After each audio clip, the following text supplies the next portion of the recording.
Retour sur le conseil des ministres extraordinaire tenu hier à Ouagadougou. Il est ressorti de ce conseil que le coup d'État a coûté cher au budget de l'État. Les pertes s'élèvent à plusieurs milliards de francs CFA. Et selon le gouvernement, des mesures sont en train d'être prises pour faire face à la situation. D'autres dossiers ont également été abordés à ce conseil des ministres extraordinaire. Des précisions avec Roger Kam et Viviane Sendrebiougo.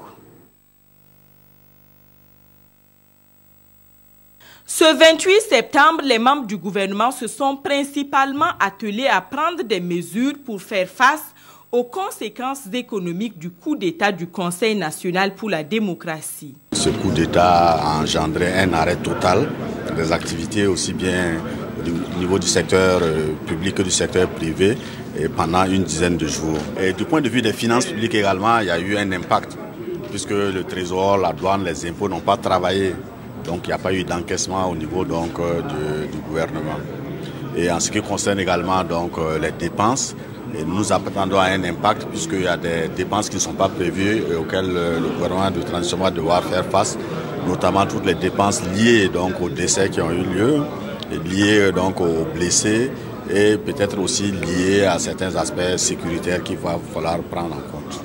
La situation sécuritaire du pays n'a pas été occultée avec les difficultés que rencontre le désarmement du RSP. Et on est en train de voir dans quelle mesure, à travers le dialogue, les discussions, on peut trouver une solution à quelques difficultés que nous connaissons là-bas. L'aspect poursuite judiciaire des auteurs et complices du coup d'État suit son cours.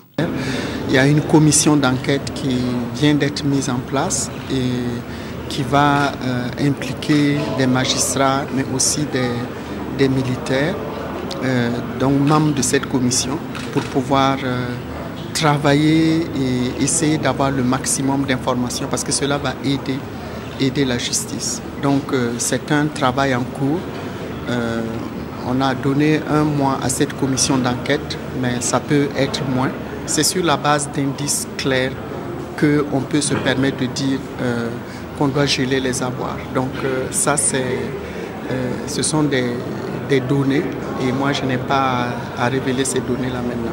La situation des athlètes qui ont pris part aux Jeux africains de Brazzaville a également fait l'objet d'échanges au cours du Conseil des ministres. Les 105 qui sont restés étaient allés par vol spécial et le transporteur que nous avons contacté nous a finalement dit que compte tenu de la crise, il ne pouvait pas ramener nos athlètes au pays. Un groupe d'athlètes devrait en principe regagner Ouagadougou ce soir.